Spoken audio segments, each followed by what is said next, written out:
cute is that? Oh, vines. I like you, vines.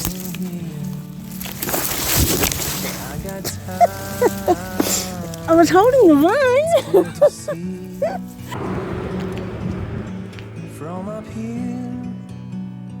I like that a lot. Aren't they clever? My family rocks. It's so beautiful, you and me. We meant to be in the great outdoors, forever free.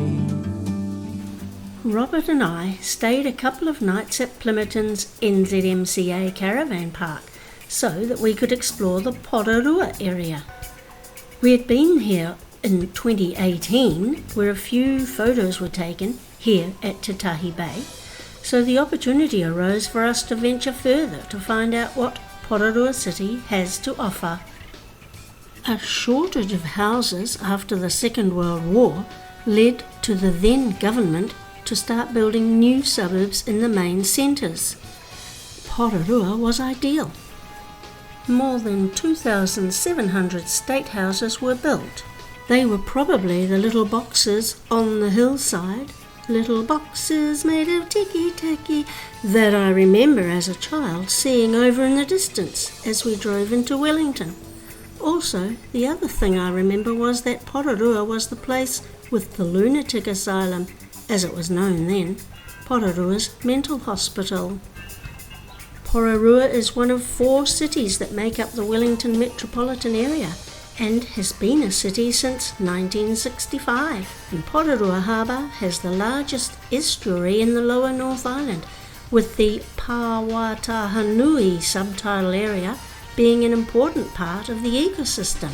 We used to think that wetlands were just swampy places that annoyed us, so we, humans, used to drain them to make way for roads and towns. Today we know of their importance, but still only 10% of wetlands remain in New Zealand.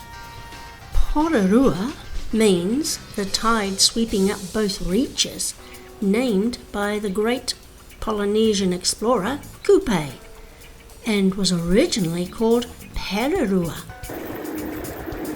Look how far it goes. Oh, that's full of water. South Wellington.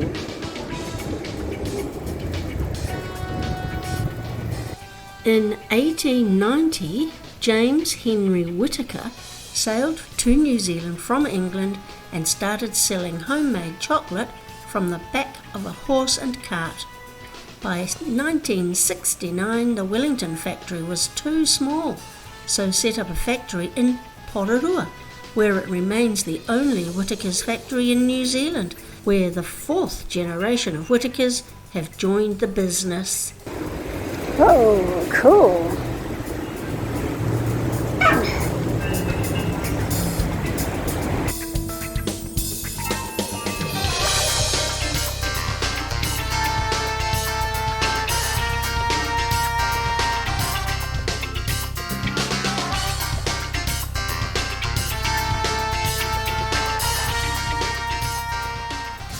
We thought this was a children's playground that we were walking into, but soon realised that it was a mini putt.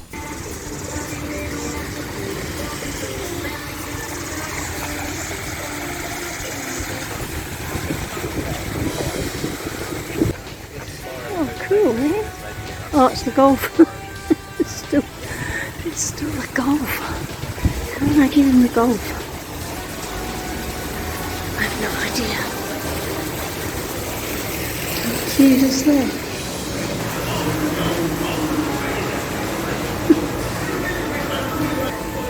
Looks like I better get out of here.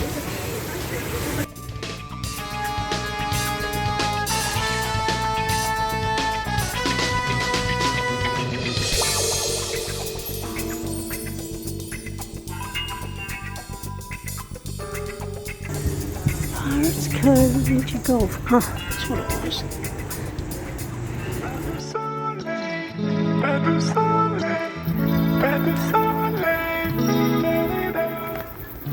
It's nobody's name. Don't know what that's about. Rangatui Colonial Knob Scenic Reserve and Walkway. Part of the Te Araroa. Whoa, from Kiprianga to Bluff.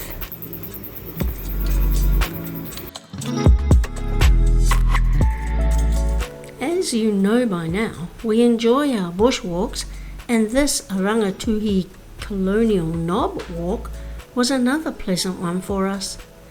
But us being us, somehow this pleasant walk turned into us getting lost and finding alternative routes for us to get out of there. We're following the doctor.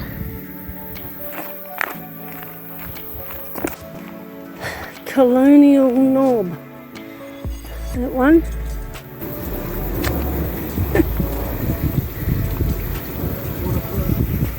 What about it? Oh, for the hospital.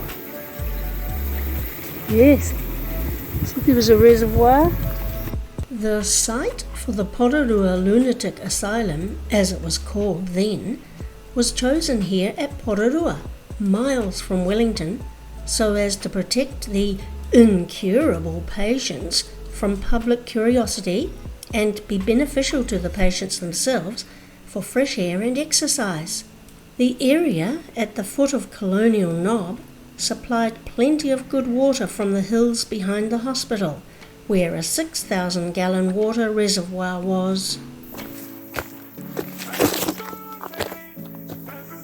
It's just a great big zigzag, BG. Oh, I can't see you. Isn't it? She's a big zigzag.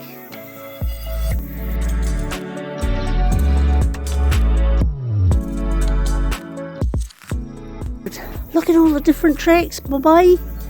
There, and there. What does the sign say?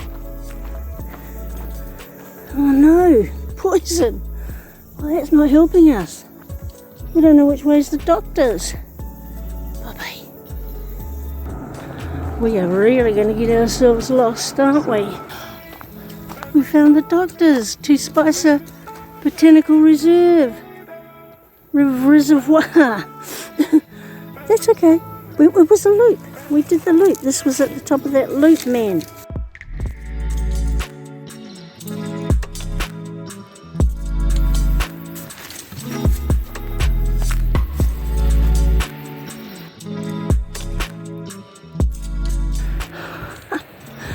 I love it. Telling the mountain bikers, look at it. Whoa. Whoa, they're mad.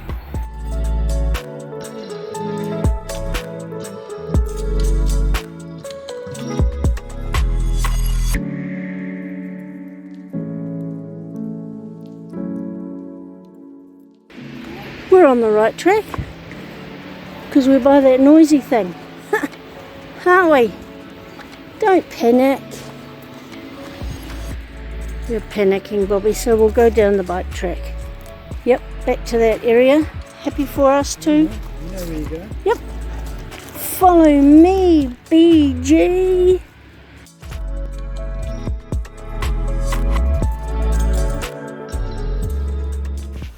We came to an impasse where bikes would jump off, but we just couldn't find a way to get down from there.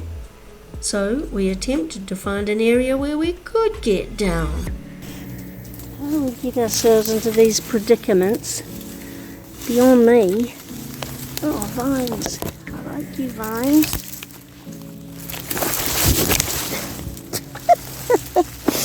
I was holding a vine. I'm on my bottom. I got a prickle in me. Check that out. Oh, come on. I'll show you how to get out, Bobby. Follow me. Oh no. There we are. Here's the bike thing, Bobby. See? We got there. The jump. We're here now. Yay!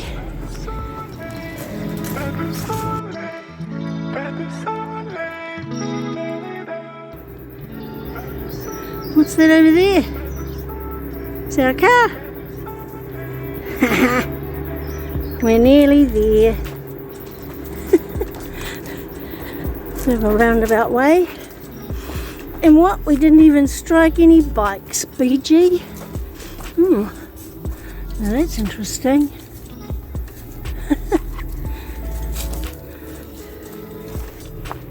And there we are, we did the loop. She's hot out here.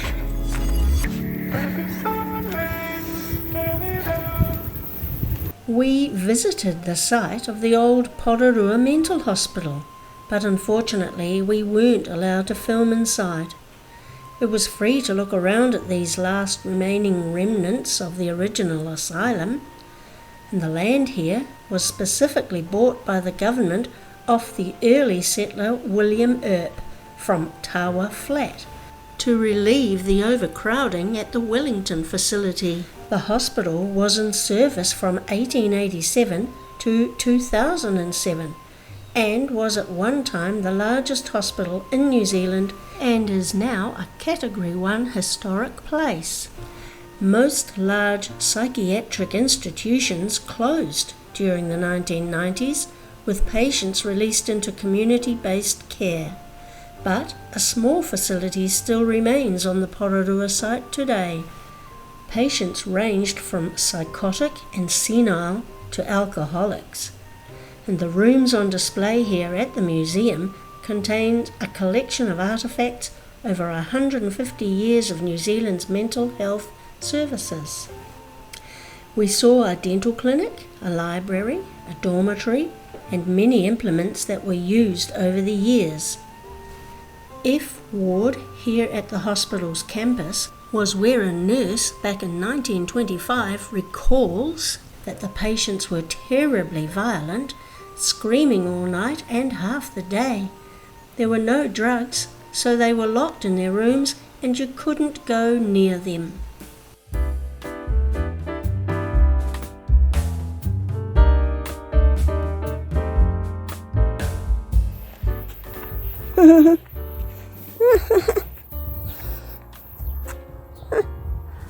How sweet.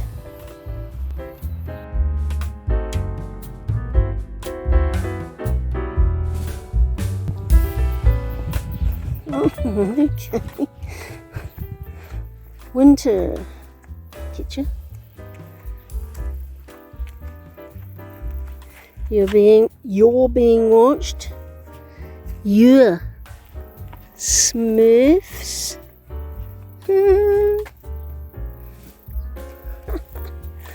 Well, the kids would like this, wouldn't they, hey? Children would love this walk. Wouldn't they, Badge? We love Jennifer Eccles. Oh, that's a song. I love Jennifer Eccles. The entry walk was started by the RT residents in lockdown. It proved very good. Flower shop. How sweet. Be kind, be good, be strong, be happy, be you. Got it, dude. This fairy walk was so pleasant, but it went on, and every time we thought that was the end, there was still more painted rocks. We came to the conclusion that the locals were really bored during lockdown, but managed to keep themselves amused. Well, I think they've outdone Wainui Mata, Robert. Hey? This is super. Not that it was very hard, this is just rocks, aren't they? Wainui did better with the housing, I must say. I'm just showing that it's still all along the way, Daddy. Oh no, I can see some at the end of the road. I can see some more. You've got to be kidding. My family rocks. Clever. What the heck? Why are there so many flying insects? I thought they were ants for a minute. But they're not ants, are they? They're invading your house. The zoo? The zoo idiots. Will there be any over the bridge? Look at this. There's still some in here. Troll Village. It says Troll Village. Because it's under a bridge. How cute. On our way back and near the end of the walk, we met a lady who tends to the fairy rocks, repainting ones that had not been painted with the correct paint. She also said that in lockdown the rocks were perfect in their positions. Then, as soon as lockdown was over, the rocks started disappearing. People would take them, and once she found whole stacks of rocks thrown down the bank, so she had to rescue them, but not all were found. She was clearly passionate about these rocks, as she had a heavy-ass bag that she kindly asked us to help her carry back up to her car. It was heavy with rocks that both Robert and I carried together back to her car.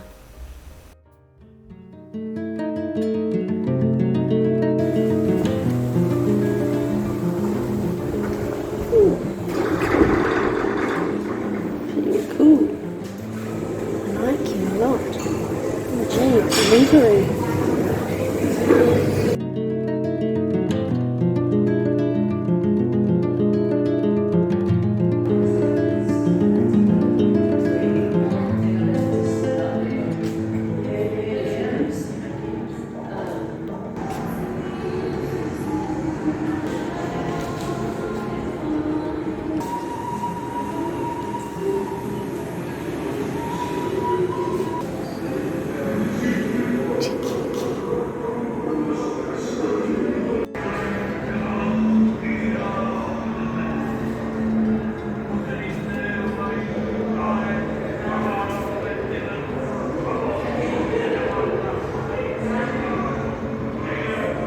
Speed it up. Very good. Quite like the way they do the sand ones. Very good. Nifty. I like that a lot. Aren't they clever? Okay, I can't be here all day watching you, so bye-bye.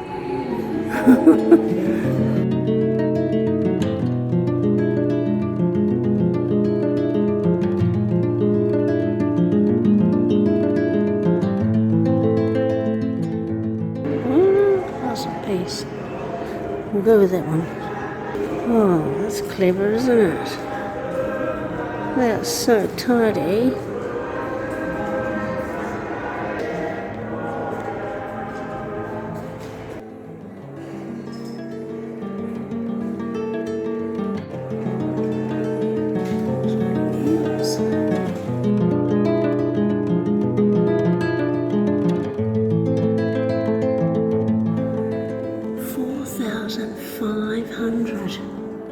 For that.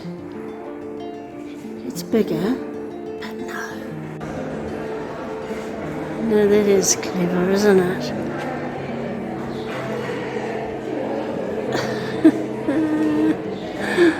That's quite clever, Bobby. That's more me. Corned beef ball, 1999.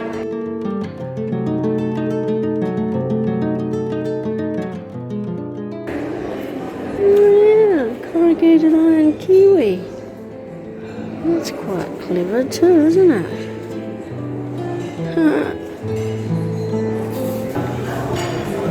Ha-da-da. Bye. Yes, I like you. Isn't it beautiful? It's got some information. Fun facts. The fun fact reads that it begins as an epiphyte on a host tree and sends down roots to become established in the ground. What is fed up there? Interesting. Gee, this is gorgeous, this bush. Absolutely beautiful. I'm going to love this walk. We have driven over to Tawa to do this lovely bushwalk and found out that Tawa is Wellington's northernmost suburb. Tawa rapidly changed from a rural settlement to a bustling suburban community, thanks to improved transport to Wellington, the baby boom era, and plenty of farmland fit for subdividing. The old Porirua Road was Tawa's link with the outside world, but once the railway opened, it made the journey from Tawa to Wellington a 20-minute trip. Then the motorway was built, and a rapid influx of people and new houses saw Tawa's population increase 12-fold in just 16 years. I saw some green grass. Children's playground.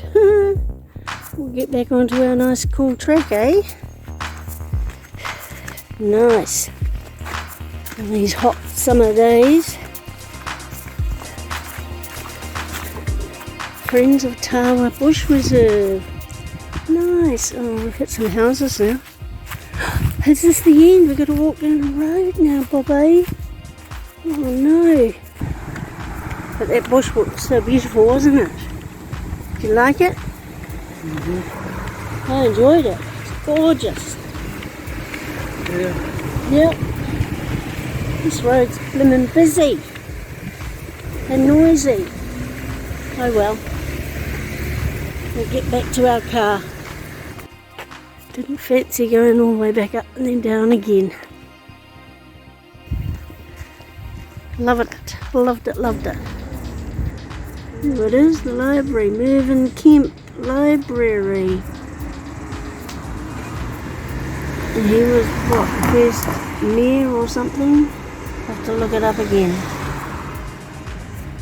Tawa. There's Mana Island out there. We're at Tahi Bay Golf Course. But it's not what we were after. The GPS brought us here to Te Tahi Bay Golf Course when we were really looking for Ranui Golf Club, as we were looking for an old homestead that is being used as a clubhouse now. Oh well. This is the golf club though that Michael Campbell played on. And Michael lived in Te Tahi Bay going to Mana College as a child. And Michael belongs in New Zealand's Golfing Hall of Fame with his very successful golfing career. In 2005, Michael beat Tiger Woods to win the US Open Championship, going down in New Zealand's sporting history as one of our greatest.